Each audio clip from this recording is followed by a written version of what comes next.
நாம் எந்த விதத்திலாவது கண்ணன் வெண்ணெய் சாப்பிட மாட்டான் என்ற சத்தியத்தை உடைக்க வேண்டும்.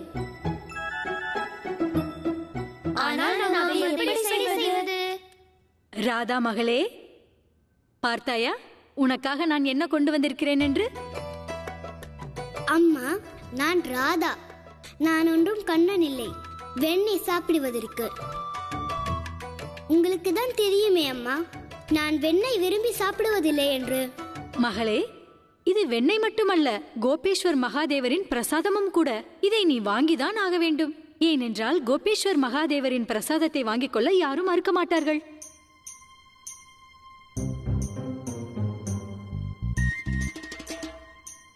அம்மா, யாரும் மறுக்க மாட்டார்களா? அப்படி என்றால் கொடுங்கள்.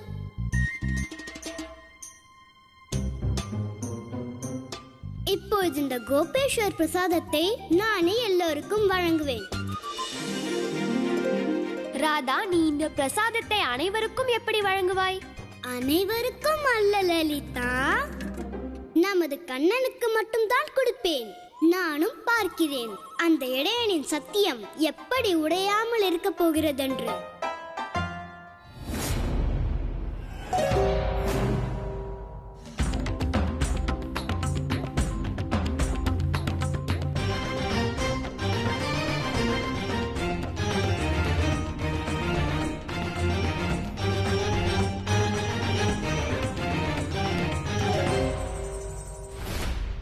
கோகுலத்தை ஆசீர்வதிப்பேன் ஆண்டவனாய், அண்ட சராசரத்தையும் ஆட்டி வைப்பேன். விண்ணும் மண்ணும் என் விரல் நுனியே, காத்தும் கடலும் என் கால் அசைவிலே.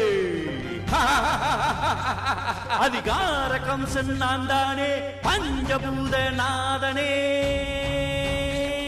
என் தாண்டவத்தில் நடுங்கும் காற்றலை, கனல் வீசும் சூரியன் நானடா. இந்த தரணி எங்கும் கம்சன் ஆதிக்கம். சக்கரதாரி விஷ்ணுவே, சவாலில் உனை வெல்வே. வீசும் காற்றும் பாடும் என் திருநாமம். என்னை எதுவும் செய்யாது உன் ஜம்பம். உன்னால் என்னை எதுவும் செய்ய முடியாதே. ஆஹா, சக்கரதாரி விஷ்ணுவே, நான் தான் நிஜ ஆண்டவன். யமனே, என் சுற்றுவட்ட பாதையில் நடப்பார்.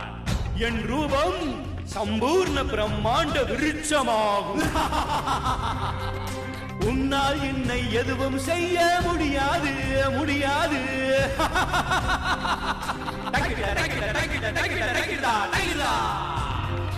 நான் அதிகாரத்தின் நாயகனே, அவதாரத்தின் ஆதவனே, அகிலம் போற்றும் கம்சனே, ஆணாதிக்க அம்சனே.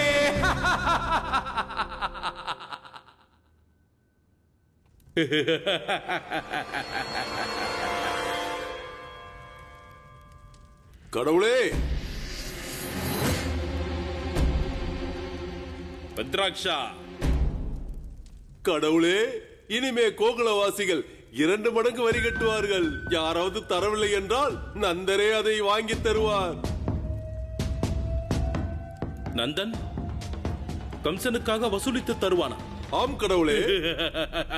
அப்படி என்றால் கோகுலத்திலும் கடவுள் கம்சனின் பயத்தின் யுகம் ஆரம்பித்து விட்டது. ஆனால் அந்த நந்தன் இவ்வளவு எளிதாக இதை எப்படி ஏற்றுக்கொண்டான்? எப்படி ஏற்காமல் இருப்பான்? அப்படி யாராவது இருக்கிறார்களா உங்களை எதிர்த்து நிற்பதற்கு? உங்கள் நிபந்தனை ஏற்காமல் இருக்க முடியுமா? அதுவும் நான் இருக்கும் போது. நடக்காது கடவுளே, நடக்காது. கோகுலம் எனது ஆசீர்வாதத்தை பெறாமல் இருந்தது. இந்த கம்சனுக்கு அடங்காமல் இருந்தது. இப்போது பயத்தினால் கம்சனுக்கு வரி கட்ட ஆரம்பித்து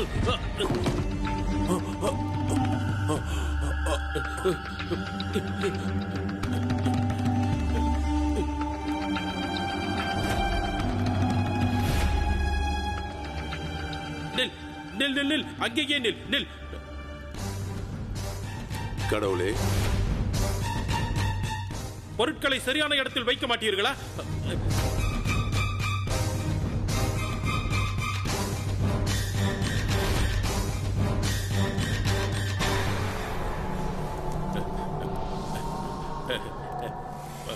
பயப்படுவார்கள் இப்படித்தான். இனிமேல் பாருங்கள், அந்த பிரஜமண்டலத்தின் மக்கள் இப்படித்தான் பயப்படுவார்கள். எப்படி இப்போது நான் தமது நிழலை பார்த்து கூட நடுங்குவார்கள் பிரஜவாசிகள். நான் வீணாக அந்த பாலகனை எதிர்பார்த்து காத்துக் கொண்டிருந்தேன். அதற்காக அசுரர்களையும் அங்கு அனுப்பி வைத்தேன், அவனை கொண்டு வருவதற்காக. இப்போது அந்த சமயம் வந்துவிட்டது. இப்போது அவர்களே, அந்த கோகுலவாசிகளே பயத்தில் நடுங்கியபடி அவர்களே கொண்டு வருவார்கள் அந்த பாலகனை. ஆனால் இது அதுவரை சாத்தியமாகாது. அவர்கள் ஒற்றுமையாக இருப்பது பிரிக்கப்படும் வரையில்.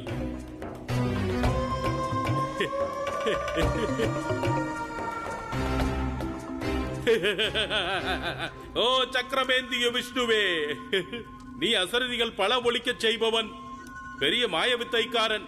உனது லீலைகளால் மக்களின் மனதில் பயத்தை போக்குவதற்கு முயற்சி செய்கிறவன். இனிமேல் நீ கேட்பாய் கம்சனின் அசரதி.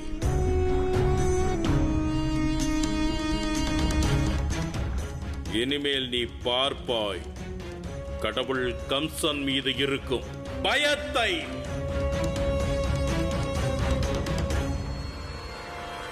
பிரபு, பாவி கம்சன் என்ன திட்டம் தீட்டியிருக்கிறான்? தேவி, கம்சன் புரியவிருக்கும் தவறு என்ன? அதை பற்றி அவனே அறிய மாட்டான். ஏனெனில் இப்பொழுது அவன் சுயமாக அல்ல, மாறாக தனது பயத்தினால் இயங்குகின்றான். எப்போது ஓர் மனிதன் தனது அச்சத்தின் காரணமாக இயங்குகிறானோ அப்போது அதற்கு ஓர் அர்த்தமே உள்ளது. அவன் தனது அழிவை நோக்கி செல்கிறான் என்பது. அக்கா, எப்பொழுதுதான் இந்த அக்கிரமக்காரன் கம்சனுக்கு அழிவு ஏற்படுமோ? இப்போது அவன் ஒரு புதிய அட்டூழியத்தை ஆரம்பித்து விட்டான், இரட்டிப்பு வரி விதித்து. யசோதா, இந்த பிரஜ மண்டலத்திற்கே இப்பொழுது இதுதான் பெரிய பிரச்சனை. நாம் எவ்விதத்திலாவது இந்த பிரச்சனைக்கு ஒரு தீர்வை கண்டுபிடித்தாக வேண்டும். பெரியம்மா, இந்த பிரச்சனைக்கு தீர்வு என்னிடம் இருக்கிறது.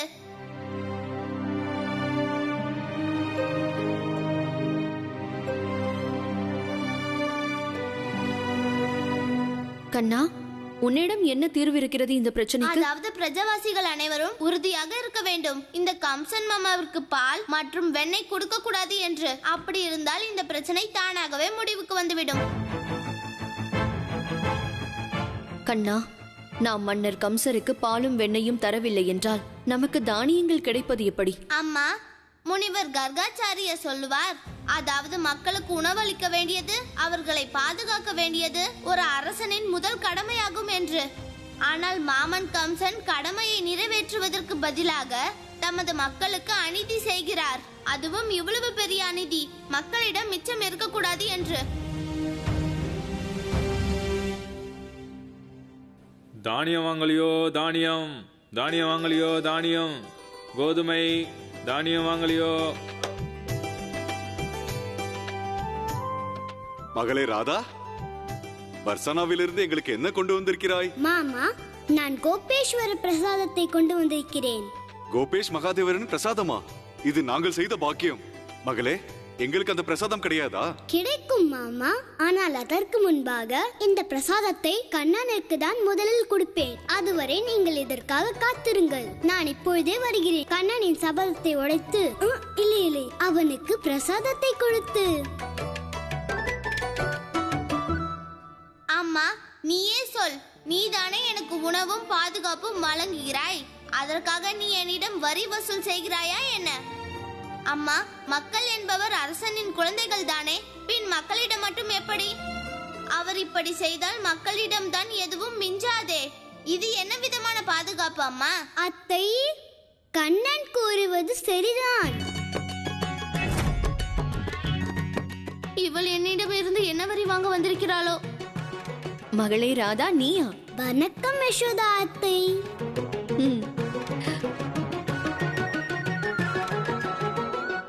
அத்தை, இன்று அம்மா கோபேஸ்வர் ஆலயத்திற்கு சென்று வந்தார். அதுதான் நான் யோசித்தேன், கோபேஸ்வரம் பிரசாதம் எல்லோருக்கும் கிடைக்க வேண்டும் என்று. அதனால் நான் உங்கள் அனைவருக்கும் பிரசாதம் கொண்டு வந்திருக்கிறேன்.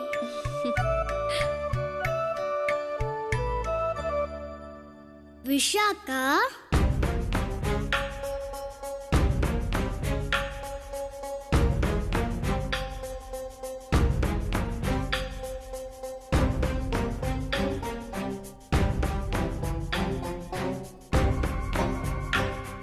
வெண்ணையா? அம்மா, நான் புறப்படுகிறேன். பசுக்கள் எனக்காக காத்திருக்கும். நில்லிடேனே. இடையனே, நான் எவ்வளவு தூரத்திலிருந்து பிரசாதம் கொண்டு வந்திருக்கிறேன். ஆனால் நீ அதை ஏற்றுக்கொள்ளாமலேயே புறப்படுகிறாய். அது என்னவென்றால் கோபிகையே, நான் எங்கள் அம்மாவின் கைகளால் தான் வெண்ணெய் உண்பது வழக்கம். ஆனால் கண்ணா, இது வெறும் வெண்ணெய் மட்டுமல்ல, இது கோபேஸ்வர் மகாதேவரின் பிரசாதமும் கூட. இதை ஏற்றுக்கொள்வதற்கு யாரும் மறுக்க கூடாது. வாங்கிக்கொள். புரிந்ததா இடையனே?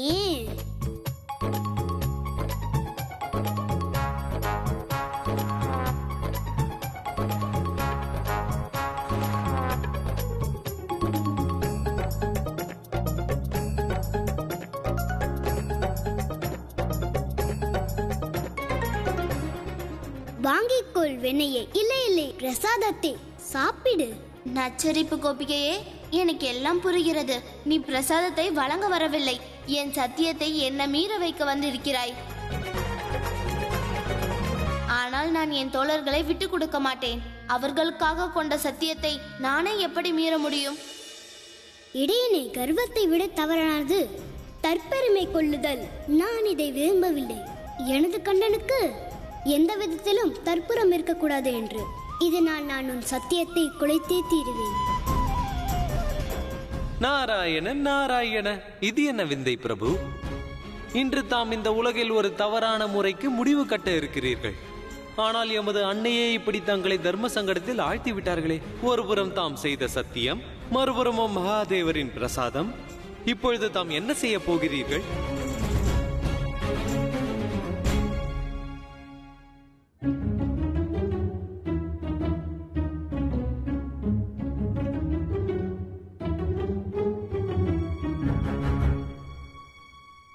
கொஞ்சம் பொறு கோபிகையே. அம்மா, கோபேஸ்வர் மகாதேவரின் பிரசாதம் அனைவருக்கும் கிடைக்க வேண்டும் அல்லவா? அதனால் நான் என் தோழர்களையும் கோபாலர்களையும் அழைத்து வருகிறேன். இடையனே, நில்லிடையனே. இடையனே, இடையனே.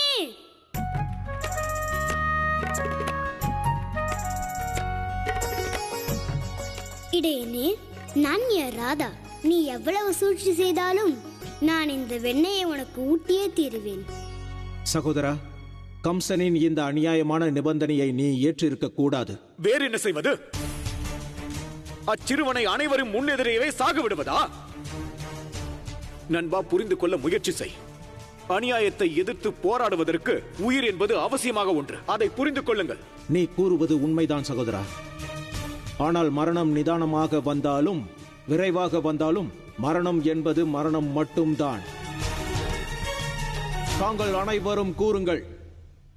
இரட்டிப்பு வரி, பாதி தானியத்தை வைத்து எதுவரை உங்களால் உயிர் வாழ முடியும்? இச்சமயம் கம்சனின் நிபந்தனைகளை நாம் ஒப்புக்கொள்ள கூடாது. நாம் அவரை எதிர்த்து நிற்க வேண்டும். நண்பா, சற்று புரிந்து கொள். இது எதிர்க்கும் சமயம் அல்ல, புரிந்து செயல்பட வேண்டும். நாம் அந்த கம்சனை எதிர்த்து நின்று யாருக்கும் எதையும் கொடுத்து விட முடியாது. அதோடு அந்த கம்சனிடம் தேவர்கள், முனிவர்கள் அனைவரும் பணிந்திருக்கும் பொழுது நம்மிடம் என்ன சக்தி இருக்கிறது? அதுவும் அந்த கம்சனை எதிர்த்து நிற்கும் அளவிற்கு. ஆதலால் நான் கூறுவதை சற்று கேளுங்கள். நம்மால் வரி தருவதை தவிர வேறு வழியே கிடையாது. ஆனால் நந்தகோபரே, இரட்டிப்பாக வரியை கொடுத்தால் நம்மிடம் ஒரு துளி கூட பாலும் வெண்ணையும் மிச்சம் இருக்காது நந்தரே. ஆம், அதுவும் பாதி தானியத்தை வைத்து நம் குழந்தைகளுக்கு கூட பாதி உணவை கூட கொடுக்க முடியாது. இது உனது பாக்கியமாக கருது. நமது குழந்தைகளுக்கு அரை வயிறு உணவாவது கிடைக்கின்றதே. என்று இந்த நந்தனுக்கு என்னவாயிற்று? இதற்கு முன் நந்தரை இப்படி அதர்மத்திற்கு முன் பணிந்து நான் பார்த்ததே இல்லை.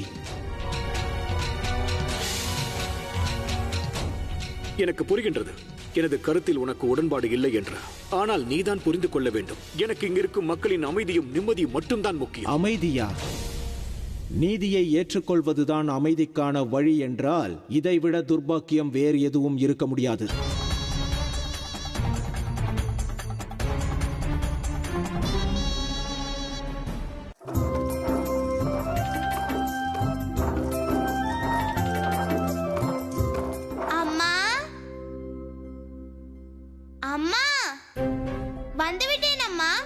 வாருங்கள், நான் அனைத்து தோழர்களையும் அழைத்து வந்திருக்கிறேன் அம்மா.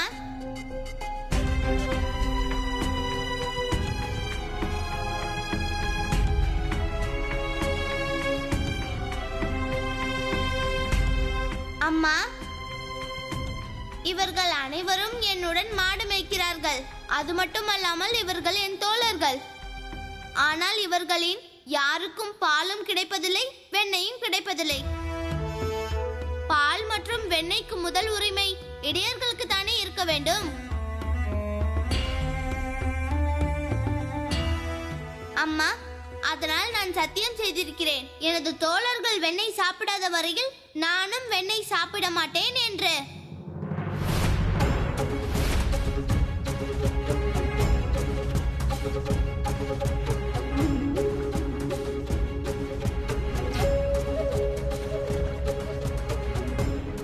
அந்த வெண்ணெய் என்பது பிரசாத ரூபத்தில் இருந்தாலும் சாப்பிட மாட்டேன்.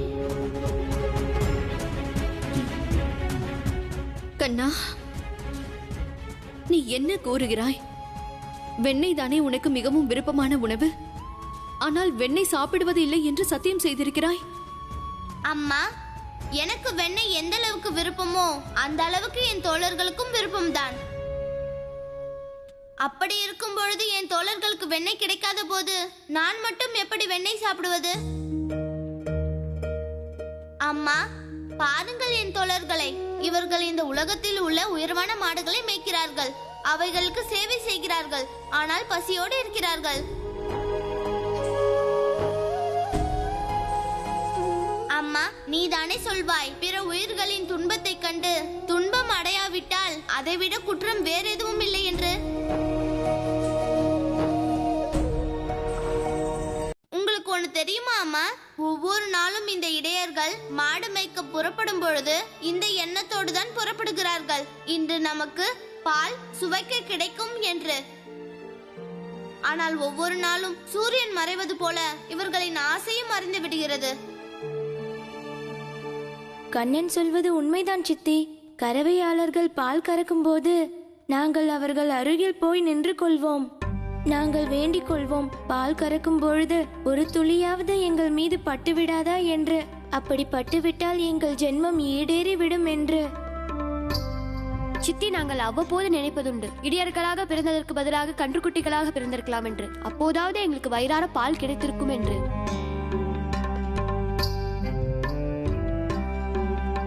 இதைவிட துர்பாக்கியம் வேற என்ன இருக்க முடியுமாமா? இந்த பிரஜமண்டலத்தில் தான் பால் ஆறாக ஓடுகிறது என்பார்கள். இதே பிரஜமண்டலத்தில் இடையர்களுக்கு பால் குடிக்க கூட கிடைக்கவில்லை. இப்பொழுது நீயே சொல்லம்மா, இப்படி இருக்கும் பொழுது உன் பிள்ளை எப்படி வெண்ணெய் சாப்பிடுவான்?